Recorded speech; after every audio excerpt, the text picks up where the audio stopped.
After more than 2 years, Luffy and Rob Lucci are once again on the battlefield as enemies, this time more evolved and with new powers to show, including awakening. In this video here we will tell you how this battle between Luffy and Rob Lucci was using their awakenings. And if you want to know how this happened and what the result of the battle was, follow me and watch this video until the end. Hey guys, my name is Lucas, here again today with another One Piece video, this time telling Luffy's battle against Rob Lucci. But here we already have other One Piece videos that I believe you will like. I'm going to leave it on the final screen of this video, so it's important that you watch it until the end, and then I'll remind you. For now, leave that like-a-zeo, subscribe to the channel if you haven't already, and without further ado, let's go to the video. Before this battle effectively takes place, we need a context. This context is, the Mugiwara finally leave one and end up arriving on a next island called Egghead, an island of the future that is the base of Vegapunk, the greatest scientist in the world of One Piece. At the same time as this happens, Rob Lucci, Kako and Khalifa end up being ordered by the world government to go to the island to kill Vegapunk.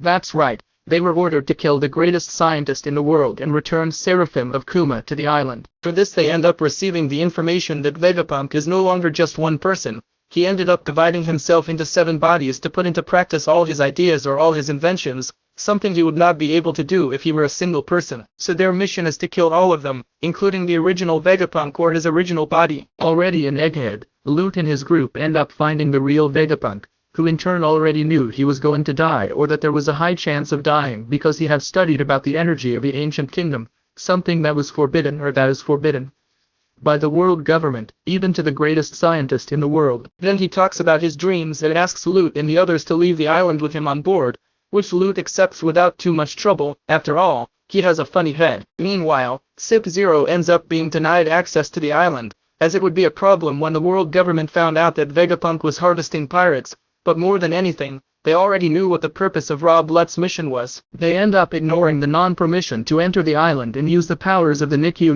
no Mi copied from Kuma's Seraphim so that they were launched straight onto the island, without needing anyone's permission. As they force their way in and destroy the island, Vegapunk Atlas appears to try to stop it, as she was the only one who could cause confusion in the city. But it is at that moment that Rob Lucci relentlessly counterattacks, already using his hybrid form in the strongest attack of the Rokushiki, which in this case is the Roku Oga, showing that he is relentless in his missions and always fulfills when he is ordered. The result of this was that he destroyed part of Atlas's head, leaving her on the verge of death. Before he can finish it off, Luffy finally appears and they have their reunion after over 2 years. Even though Atlas becomes the trigger for the battle between them that will already happen, since Atlas gave food to Luffy and he can't stand to see the one who gave him food suffer. The initial interaction between them is the best, as Luffy wonders why they are there, but realizes that it's actually a government island and he shouldn't be there. Rob Lucci even gets a warning about not fighting Luffy because he is now one of the Yonko and a small trigger between any of the Yonko commanders could cause a war. And as much as he tells Luffy not to get involved,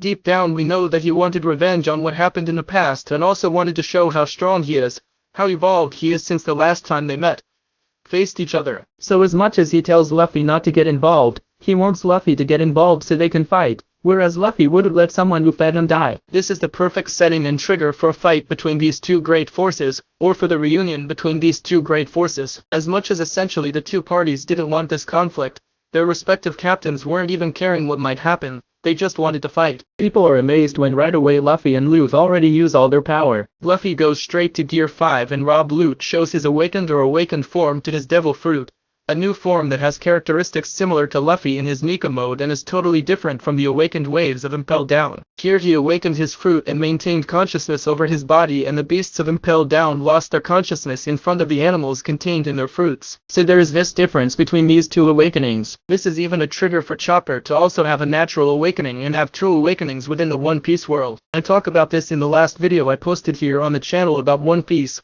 which is talking about all of Chopper's forms. And if you want to watch it, I'll leave the link on the card up here and on the final screen of this video. Even though the two are theoretically at the same stage of their Akuma no Mi, which in this case would be the awakening, Luffy still proves to be far superior to the awakened Rob Lucci. He plays with Rob Lucci in every way, and even if he tries to hit Luffy, he doesn't succeed. In the middle of that they have a clash of punches exactly like what happened in their first battle there in Enies Lab, where the two end up in a draw and each one is thrown to one side. The detail is that with this attack Rob Lucci made Luffy have to put some strength to hit, so no matter how much Luffy is playing with him, he still has to make an effort because Rob Lucci is also awake. While this battle is going on, Sentomaru appears and orders the Seraphim to attack the Marines. He has greater authority than CP0 and therefore the Seraphim must follow all his orders. The battle continues and Luffy shows all of his superiority by landing an attack on Rob Lucci after rubberizing the ground and making his hand travel throughout the underground like a mole, hitting his chest squarely. Luffy still has time to not care about Rob Lucci and casually chat with Sentomaru, even though he knows that Lucci hasn't been defeated right away. But then Rob Lucci takes this opportunity to land a full attack on Sentomaru and incapacitate him at that time. Sentomaru has a great importance now because if he becomes unconscious or out of combat, control over the 4 Seraphim will revert to CP0 and they can use all that power against Luffy and his companions. Here we can see that Luffy isn't taking this battle seriously, not because he's always smiling in Gear 5 or when he's fighting in this form, but because we haven't seen the use of Advanced Racket or Advanced Observation required to at least predict the attack from Rob Lucci and thus protect Sentomaru or prevent Lucci from attacking him. He doesn't even realize that Sentomaru defended himself, but that his defense was weak and was broken by Rob Lucci and therefore the damage was not fatal. When Lucci tries to attack again, Luffy ends up preventing it with a spinning kick and throws Rob Lucci away, but after spinning he can't stop and ends up spinning so much that he digs a hole and disappears on the ground, much like the ties from Looney Tunes. To review control over the Seraphim as quickly as possible, Lucci ends up recovering the attack and tries to finish Sentomaru once more, but Luffy stops him again.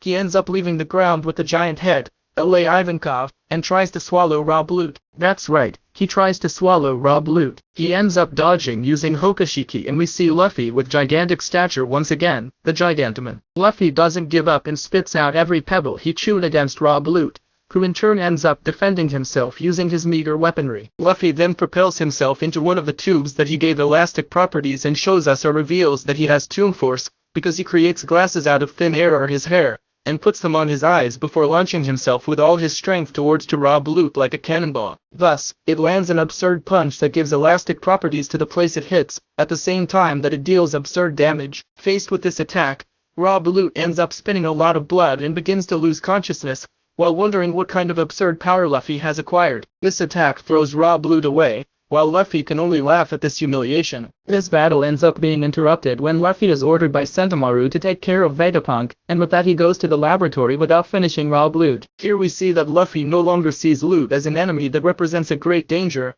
unlike Nyaslop, where Luffy could not take his eyes off him, otherwise he could kill his companions. Also, Rob Lucci is awake, and just like the beasts of Impel Down, he would just need time to get up one more time every time he fell, which he actually did after that blow, and it would be an endless battle, because he would always get up again unless Luffy landed a blow that he didn't even land on Kaido, but then it would be an absurd blow that could affect the entire island. Here we end this fight because we see that Lucci is no longer an enemy or a challenge for Luffy, since he was defeated without landing a single hit on Luffy, and Kizaru is coming towards the island. So I see that the Rob Lucci will get more for one of Luffy's commanders, while Luffy himself has to deal with the Admiral. But then answer me one thing, was this battle a humiliation or not? Comment down here what I'll be seeing and I'll be giving you a little heart. As I said, we have several other One Piece videos here on the channel that I believe you will like. They will be appearing on the final screen of this video, and if you like them, leave that like and subscribe to the channel if you are not yet registered. Every week we have videos of One Piece and several other animes as well. As I said, the 2 videos will be appearing here on the final screen for you. I say goodbye here, a hug and thanks. Valeu!